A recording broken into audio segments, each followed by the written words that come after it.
Welcome to the University of Michigan Dentistry Podcast Series, promoting oral health care worldwide. So one of the things we want to do is talk about classification of partial dentures. For ease of talking about partials among people, many times it's helpful with many of these things to help classify them. So if we go for a definition, again, this is in your notes. So it's in your handout anyway, but if we basically look at it's a prosthesis, okay, restores one or more, but not all of the natural teeth. If it restored all of the natural teeth, it would no longer be a partial denture, it would be a complete denture. Yeah? So one of the things that people don't always think about is partial dentures may either be fixed or removable. So one of the things that we talk about, more appropriately termed a fixed partial denture, is what many people commonly refer to as a bridge. So what you'd be thinking of is a 3-unit bridge or a 4-unit bridge. The more technical term would be a 3-unit fixed partial denture or a 4-unit fixed partial denture. And then on the other hand, we have removable partial dentures, which is more the topic of this course. And so for removable partial dentures, same things, replaces teeth or mouth structures of some or at least one, but not all of the teeth, and comes in and out. Comes in and out. So in the book that you've got, your Kroll manual, they do a pretty good job in the front part of that manual about talking about the different classifications of partial dentures.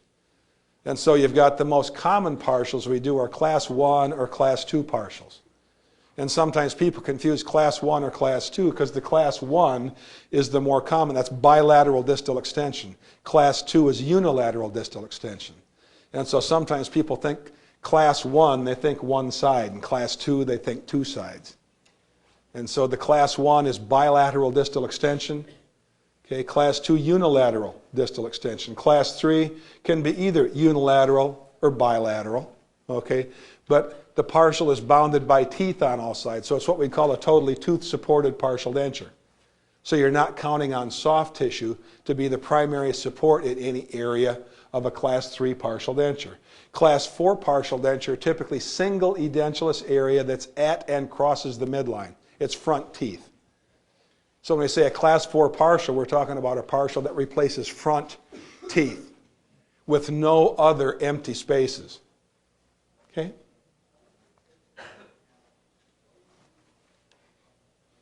So O.C. Applegate, that used to be the head of a department here, developed lots of different things. What he had was basically some modifications for the classification. So if you're going to classify a partial denture, doing it after the mouth preps are done. Now what we mean by mouth preparations many times is not necessarily doing crowns on teeth, although it may be, and it's not necessarily grinding occlusal rests in teeth, but many times as we talk about the disease control / preparatory phase, there may be some teeth from the time you initially saw the patient, but before you're actually going to do the partial, it was decided that you're going to extract some teeth.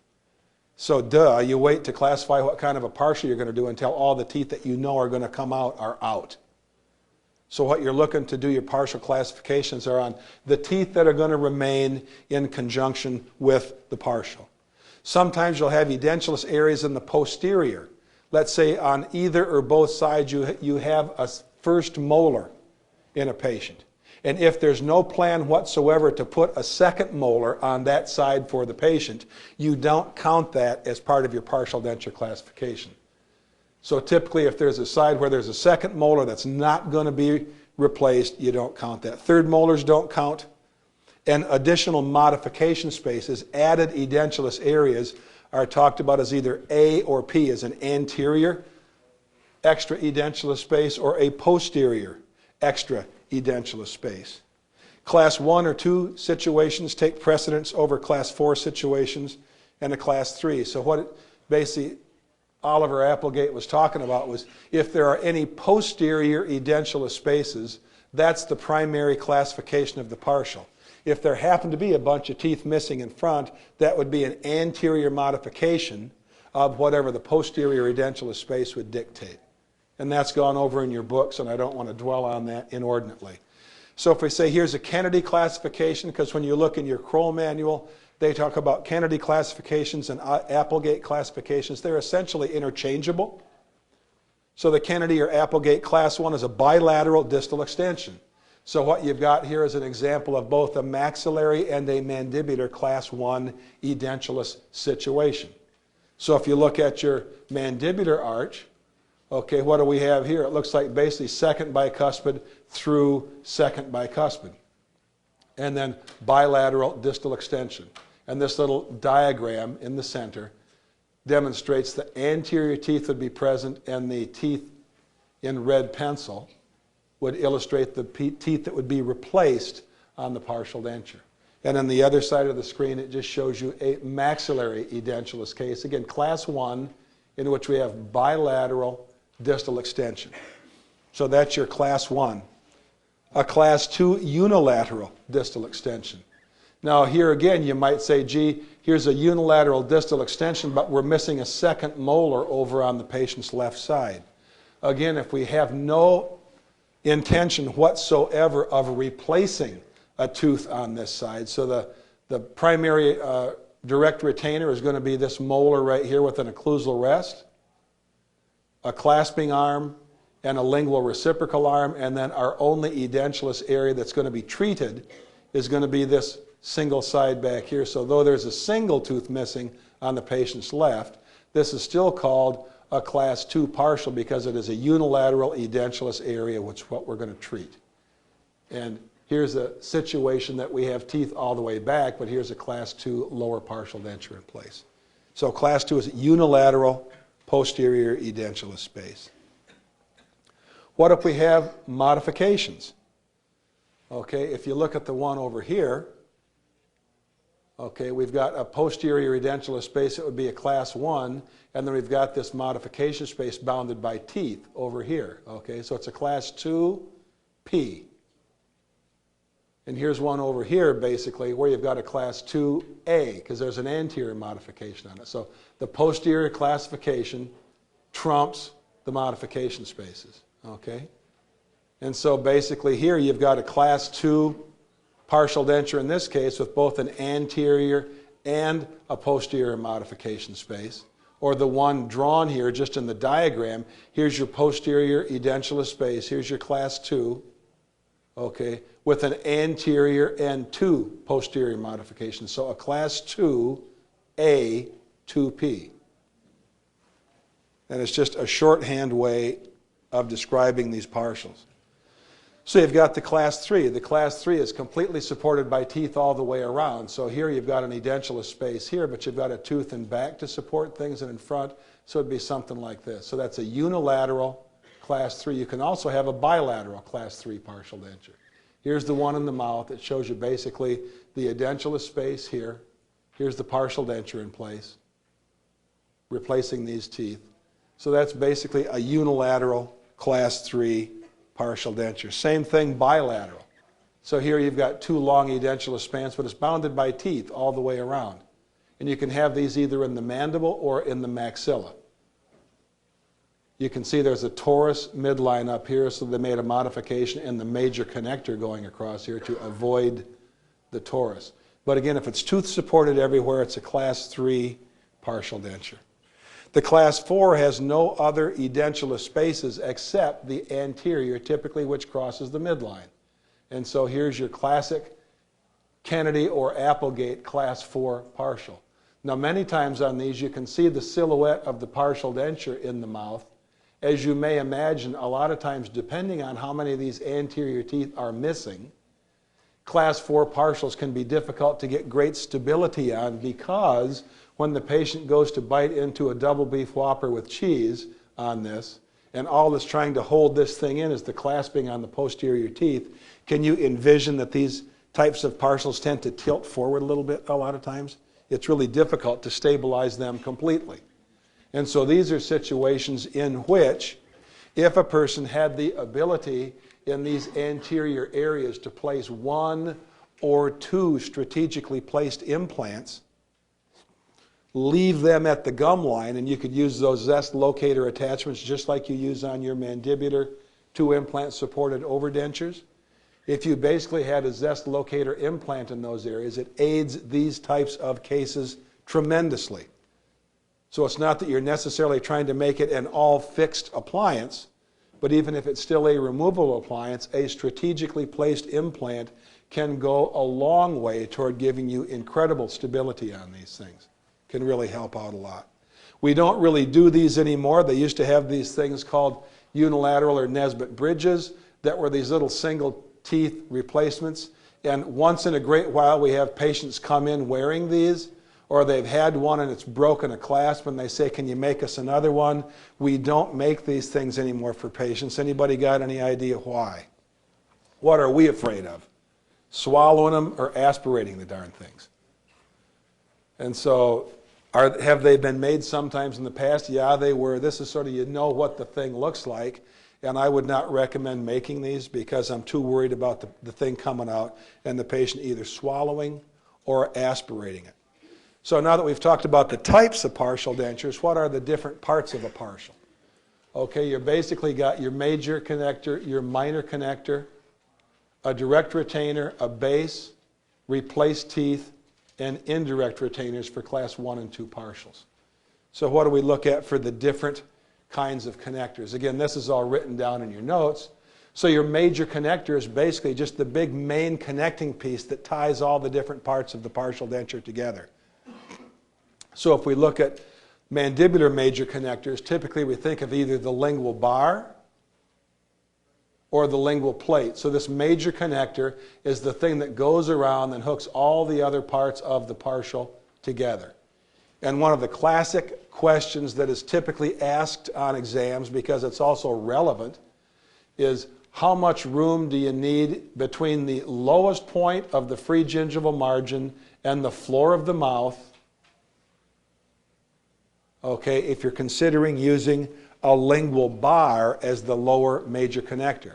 And again, you need 7 millimeters at least because you want your width of your lingual bar to be at least 4 millimeters tall. And the lingual bar, if you look at those things, is typically half pear shaped. So if you look at the cross section of this thing, it's typically, with the teeth sort of being up here, gums, so that the narrow part of the lingual bar is at the superior edge. It gets fatter as it goes down so that you want a reasonable amount of cross-sectional thickness here, but it wants to taper toward the superior edge so it's not so noticeable to the tongue. And if these things could be a little wider than 4 millimeters this way, 4 millimeters is our minimum width we want to have. If it's a little more, that's great, but we want the superior edge of the lingual bar to clear or be away from the lowest point of the free gingival margin by 3 or more millimeters. And the reason for that is many times if you think of eating a vanilla wafer, not that any of you eat vanilla wafers that much, or Oreo cookies, soda crackers, let's pick anything like that. You chew them all up and you swallow, and there's a little bit of this pasty residue that's left in your mouth, this really finely ground up particulate food material. And can you see that stuff can lay? Woohoo. Let's go back to where we were, Jeffrey. That pasty, gooey material can lay right across the superior edge of this lingual bar sometimes. So if that's right in close approximation to the free gingival margin, it becomes an issue for caries and periodontal disease. Now, as with any partial denture, I harp and harp and harp at people that they really got to get these things out of their mouth and clean both the partial and their teeth very thoroughly a couple or 3 times a day. They can't just leave these things in all the time, and they're going to be okay. So sometimes when people will talk about different partial denture designs, I don't want it to give anybody the illusion that a well-designed partial denture requires little to no oral hygiene. Because they'll say, gee, if we do this, then that's a self-cleansing area. Well, to a point. People still got to get these things out and clean them. So if you've got less than 7 millimeters from the lowest point of the free gingival margin to the floor of the mouth, anybody have any idea how you determine where the floor of the mouth is for a patient? You take an alginate impression. If you take a really nice alginate and mix it up nice and stiff, and that's how I want people to mix it up, you're going to get some pushing down or some distension of the tissues in the floor of the mouth. So you will appear to have more room than you do on your model, because the alginate will have pushed the tissues in the floor of the mouth down out of the way. So how do you figure out where the floor of the mouth is? Any thoughts? Perioprobe mouth mirror. You have the patient curl their tongue up. When they're curling their tongue up, you put the mouth mirror in there and take a perioprobe and measure from the lowest point of their free gingival margin to wherever the floor of their mouth curls up to when they've raised their tongue. And you could just measure behind different teeth. So when you get a cast, for example, of this individual, then you'd have possibly some measurements for 22, 23, 24, 25, 26, 27.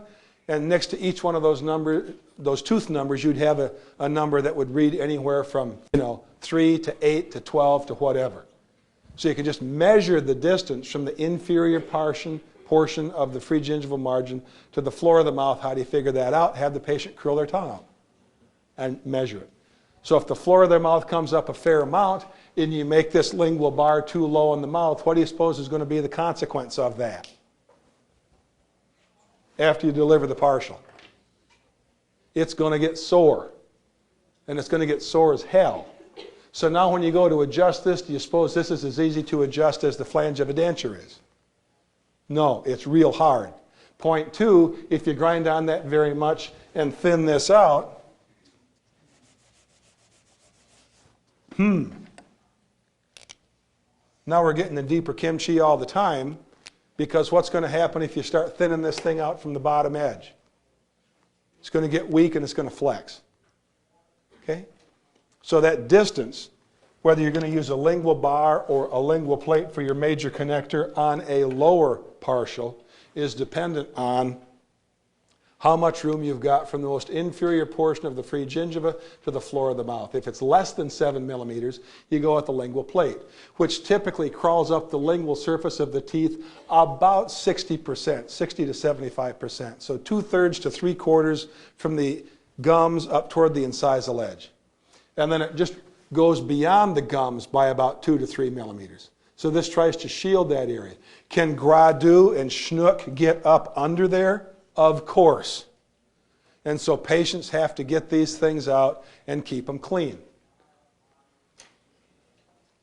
Palatal major connectors, you can have somewhat of a full palate coverage, or you can have some areas in which the anterior and the posterior border don't go the full width of the palate. Those are all workable. Sometimes you can have an anterior and a posterior palatal strap. Again, these typically want to be 4 or more millimeters wide, otherwise they don't give much rigidity. For class 3 type partials, it's not uncommon to have sort of a mid-palatal portion. And what we're trying to do is, if we can, keep it away from the rugal area so it doesn't affect with speech. I speak with my lips and the tip of my tongue, the tip of my tongue, the tip of my tongue, so the sounds get confused a little bit if we have to take our framework up in this area. Sometimes there's no choice, but we've got to. But if we can stay out of that area, we will. If we got to go way back toward the posterior part of the mouth with an aspect of our framework, sometimes that can cause irritation of the soft palate.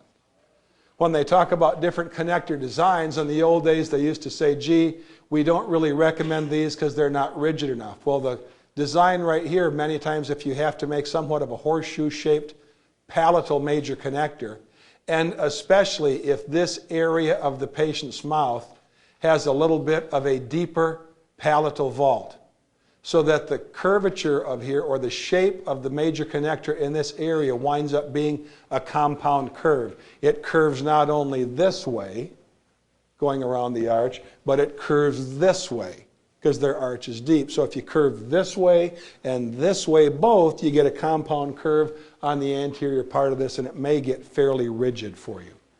So don't discount these out of hand.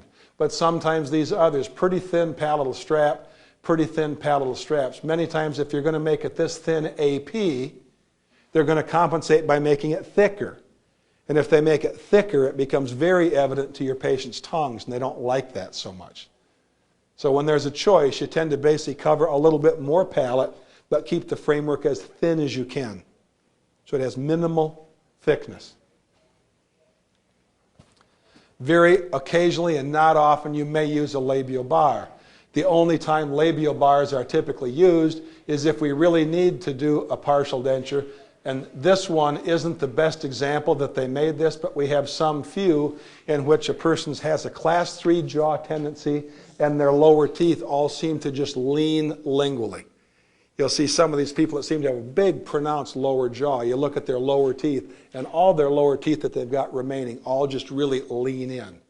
You put that thing on a surveyor and you try to find an orientation at which you can let a partial drop in and clear the lingual aspect of the lower teeth because they're all leaning in. It's really hard to do. So in some of those cases, I want to expose you to this. You won't run into very many of these. They're pretty uncommon, but they do exist. So again, these definitions are saying, okay, what's a major connector got to do? And then we've got a minor connector right here. So what your minor connector do is it hooks an occlusal rest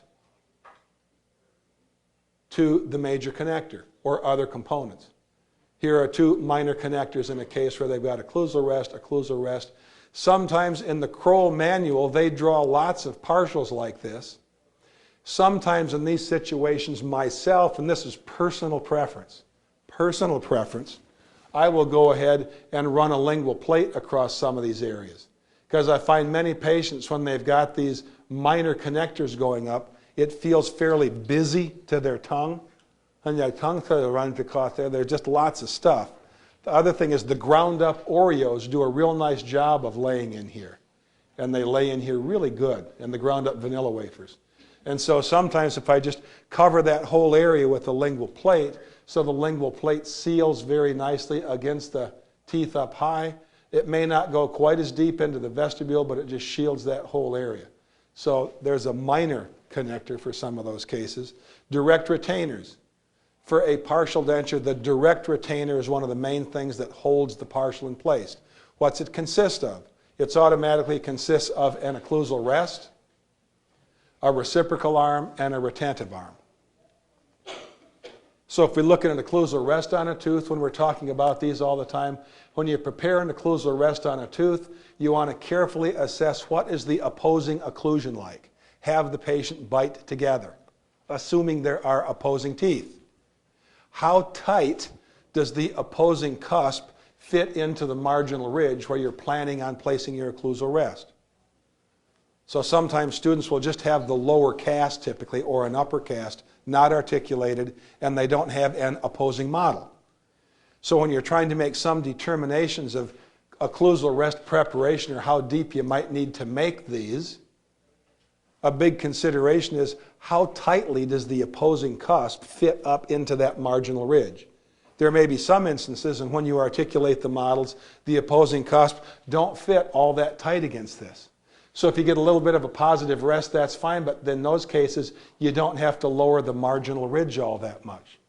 People follow what I'm saying there? If an opposing cusp fits in really tight, you want your occlusal rest to have a positive seat. But if it fits really tight, anybody have an idea? Across this marginal ridge right here, where the partial denture framework is going to come and that occlusal rest is going to be, how thick would we like the chrome to be where it crosses over that marginal ridge? Any ideas? Okay, 1.5 millimeters.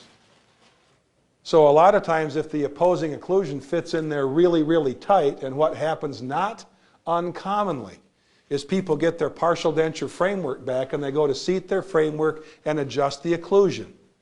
And when they put the partial denture in, a couple of things you want to do when you're seating any dental work, from a single crown to whatever. If you're doing an amalgam, have the patient bite together and look at some teeth that we're going to call reference teeth. If you're going to do an amalgam that's broken down or a composite or a single crown, patient bites together without your restoration in place, and you see how the teeth fit. Then you put your restoration in, let's say a partial denture framework in this case. Look back at those reference teeth. Do they meet the same way, or are they apart? Well, if they don't come together like they did before, the only thing that changed in the whole equation is the new whatever you put in.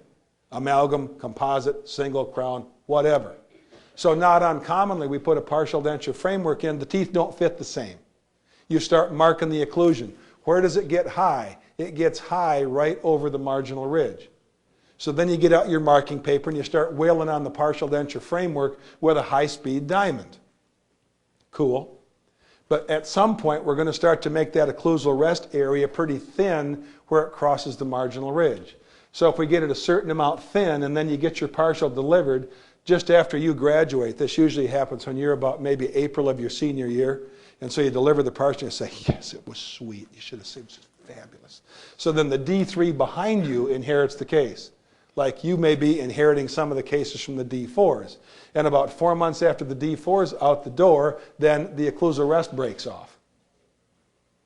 And that was all poor planning.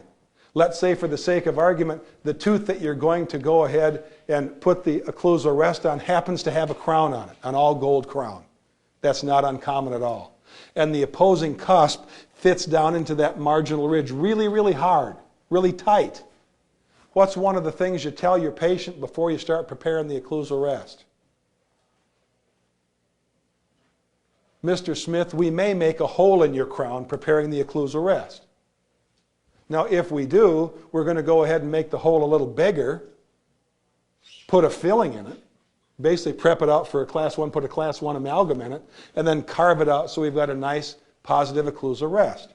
But the point is, if you're going to put an occlusal rest in that area and the opposing occlusion fits really tight, you've either got to steal a little bit off the opposing cusp and take a little bit more out of your crown area to make an adequate occlusal rest. Because if you don't, you're going to have problems with your partial denture framework. If you talk about the possibility of perforating a patient's crown before you ever lay a burr of the tooth, and then you happen to perforate it, this just happened last week in clinic, the patient isn't particularly upset. You talked about that might happen, and it does, and they're probably thinking, boy, they're really smart. They said that might happen. Now, let's say you don't say a word about it. You say nothing, and exactly the same thing happens. And you say, gee, Mr. Smith, we really had to make this rest a little bit deeper, and in doing so, we made a hole in your crown, Mr. Smith, but we can take care of that. We can put a permanent filling in. Because you never, ever talked about it before, never came up. Now that it's happened, what do you suppose Mr. Smith thinks? You're really smart, or you screwed up and now you're trying to cover yourself? Okay, now you're human beings, you'd feel the same way. And so on some of this stuff, the reason we want to know what the opposing occlusion is wherever we're planning to put an occlusal rest has real consequences. Because when you go to seat the partial denture framework, if the opposing occlusion is really tight and you didn't make enough room, you're going to have to start grinding on something at that point. So when we look at posterior occlusal rests, you can see one on a bicuspid here that's a DO occlusal rest. Sometimes in the class 3 type places for mesially tipped molars, or if we do crowns, we may do more of an oblong rest. Okay. If we're going to do anterior teeth for occlusal rest, typically cuspids, this happens to a lot. What we want to make sure we do is to have a positive rest. So if we look at the lingual surface of a cuspid, very often if we're going to have a lingual plate, the lingual plate may end up here, but we don't want our ledge or our rest to be up here. The rest needs to be in the thickest portion of the cingulum. And it can either be a little ledge across there, or it can be a little ball-shaped rest, but it must be a positive seat. I don't want the framework to just lean against an inclined surface. So here are some examples. Here's on basically a lower first bicuspid where we got a little bit of a divot in the mesial of that. You can see some of these areas here. And you can see on these maxillary cuspids where we made like little ledges or little divots in the teeth. We look at some lower arches. Here again, we've got little rests down here. We've built raised cingula. Here we built up some composite to put raised cingula on lowers. Now, in Europe, it's not uncommon that they'll put these incisal notches for incisal hooks on the partial. For the most part in this country, people find those unacceptably unaesthetic. So incisal hooks or incisal edge rests for lower anterior teeth somewhat used in Europe, not commonly used here in the States. We would usually go down lower on the cuspids and either use composite to build a raised cingulum or develop a ledge or a round-shaped rest in the thickest portion of the cingulum of the lower anterior teeth. You can read that definition as easy as anybody can. A reciprocal arm as part of your primary retentive unit, you're going to have an occlusal rest, you're going to have a clasp arm over here at the buccal, and then a thicker lingual reciprocal arm. Here's one on a bicuspid. Now a lingual plate, okay, a lingual plate, if it crosses the lingual of the tooth, can also act as a reciprocal arm. So all reciprocation, if you're going to have some part of the partial denture framework on the lingual of a tooth, that's going to counteract the fact that the clasp pushes on the tooth during seating and removal. It doesn't always have to have this shape. If one had a lingual plate that went across here, the lingual plate would contact the lingual of the tooth and serve the same purpose that this lingual arm does in these cases. The RPI system accomplishes the same thing, but with the RPI system, what happens is, if this is a mesial occlusal rest and a distal proximal plate, and there's an eye bar out here at the buccal pushing lingually, what happens is as the eye bar pushes lingually, this minor connector that goes up to the mesial occlusal rest touches the lingual surface of the tooth right here at the mesiolingual corner. Can people envision in their mind that if you try to push this tooth straight lingually, it can't move straight lingually, it bumps into this corner, and it would essentially have to rotate or roll? People follow that okay? That tooth could not come straight lingually. It would start to come lingually, then it would bang into this little corner, and when it did that, it would start to pivot or rotate distally. But once it started to try to rotate distally, it couldn't because this distal proximal plate was here. So the distal proximal plate, in conjunction with this minor connector crossing this area of the tooth, the two of these working together have the same net effect as if we had a lingual reciprocal arm coming across here. So in this situation, if the labial clasp would try to push this tooth straight lingually, it couldn't come straight to the lingual. As it starts to come straight lingually, it bangs into this corner, and microscopically the tooth would try to rotate or roll around the distal of that. But as long as the distal proximal plate is in contact with the tooth, it can't roll distally. So these two working together essentially trap the tooth. The reason for this sort of a reciprocation arrangement was meant to make this area more wide open, and the authors that developed it felt that this area was more cleansable and got more stimulation. They thought it was healthier for the tissue in those situations. So when we look at retentive arms or clasp arms, we've got your standard cast clasps, and you're many times often using cast clasps. Of the infrabulge clasp, we usually will have I bars or T bars, and then something we used to use a lot here was called a wrought wire clasp, and we don't use those so commonly anymore. At the time the wrought wire clasp was very popular, the reason it was used was that the wire this was made out of is inherently more flexible. It has a higher modulus of elasticity. That is, it can be deformed to a greater extent and still spring back to its original position. So wrought wire has a different modulus of elasticity than a cast clasp. The reason for that is the way they make wrought wire, the way this is manufactured, is you start with a cast ingot of metal, of whatever the metal is. And then you start putting it through machines which start squeezing it through dies. So it comes in big and it goes out slightly littler.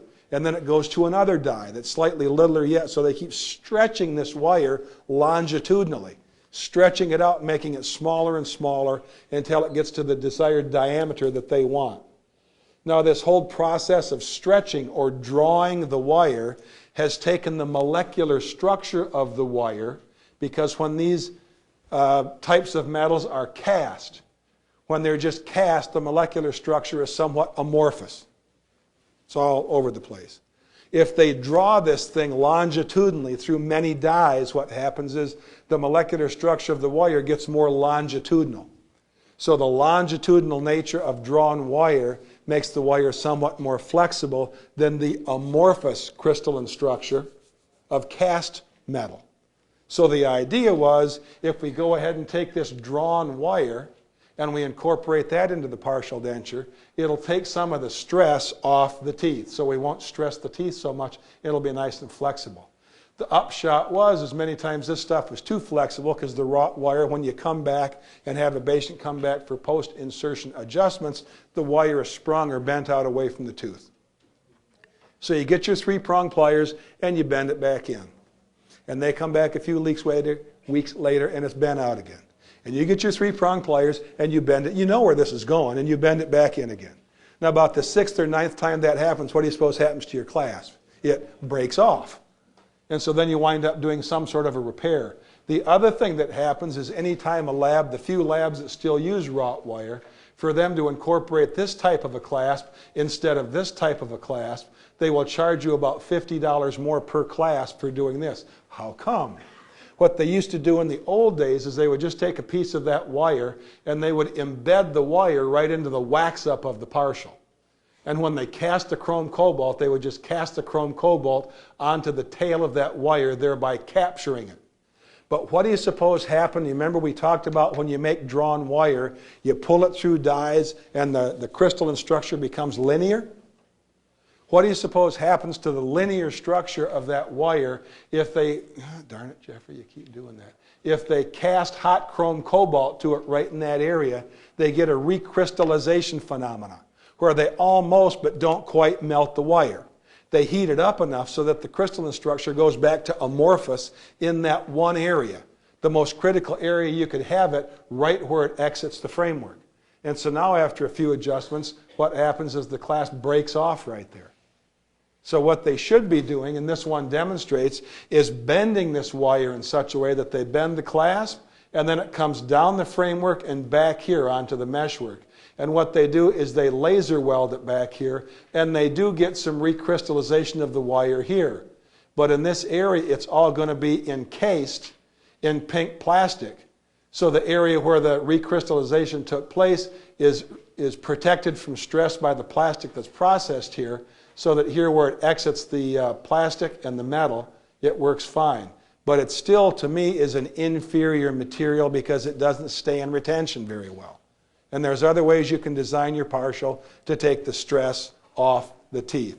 So is wrought wire used to be done? Yeah, there are some few faculty that still like it. I can't defend it anymore myself because there's lots of other ways to design partials to take the stress off teeth. So it's more expensive. It doesn't stay in retention as well, in my own opinion. And so I just as soon go with some sort of a cast clasp, either suprabulge or infrabulge. The denture base, basically what do? We've got this mesh portion in the wax up that's going to get cast in either mesh or lattice. That's where we're going to process the pink plastic. So the pink plastic gets processed and then our meshwork is embedded in the pink plastic because the tissue surface of the base in that area is plastic. We typically do this on class 1 and class 2 lower removable partial dentures.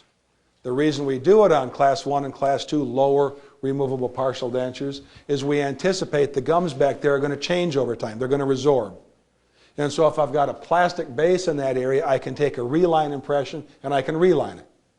Easy to reline. If I have a metal base, not so easy to reline. If I think an area is not likely to be resorbed because it's bounded by teeth, I may just make a cast metal base with bead retention. When will I do that? When the edentulous space is bounded by teeth on both sides. And I don't think it's highly likely to resorb. If I have a maxillary case as well and the teeth have been out for a period of time, I don't expect the maxillary case to resorb much. So I don't mind using a metal base with bead retention on the upper. We're going to have internal and external finish lines on these bases, so all that is it's a crisp area created in the chrome cobalt casting so that when the plastic is processed on here, the plastic has a clean place to finish. So you're going to have a thickness of plastic that's going to come to here. Then where the plastic stops and the metal begins, you have a nice clean break between the plastic and the metal. So these finish lines, whether they're internal finish lines, which is what's shown here with the processed plastic, or external finish lines on the oral side, that's a little step that's created in the casting so one has a clean, smooth transition from metal to plastic. It's a sudden little step right here, so you have a clean junction or a clean break for those. And that's just some more examples of finish lines that are on the outside of the denture base for clean finish lines. Replace teeth, pretty simple. We just tend to use plastic replace teeth on these. There are some situations historically in which if you've got real tight space anteriorly, you need to mount these cases up, but what they may do is do a wax up and cast the lingual of those teeth in chrome cobalt, and then the teeth will be ridge lapped with no pink plastic base up here. So these are done sometimes. At other times they may have acrylic on the lingual side if room isn't such an issue. Indirect retainers and fulcrum lines. Basically, if you go ahead and look at page 96 of your text, it goes over these real thoroughly. I'm not going to bother to do that here. Your indirect retainers essentially are that portion that are going to resist occlusal movement of the denture, but more important, they're for orienting the denture framework or the partial denture framework for reline procedures. So indirect retainers are particularly helpful if you're going to reline a partial denture. So you've got your primary fulcrum line and an indirect retainer. Primary fulcrum line, indirect retainer. Primary fulcrum line, indirect retainer. And here's another one that just basically shows a class 2 primary fulcrum line, indirect retainer. So if you ever needed to reline one of these, you can re-index the framework in exactly the same way. So we've gone over a lot of that fairly quickly, but again, you had this material all last year. I'd say review it. If any of it's confusing, please don't hesitate to stop me in clinic.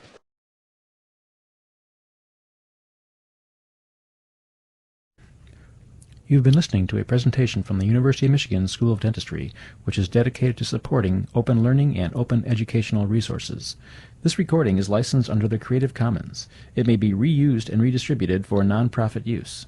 Please attribute materials to the University of Michigan School of Dentistry and redistribute under this same license. For more information on how this and other University of Michigan School of Dentistry recordings may be used, visit www.dent.umich.edu/license.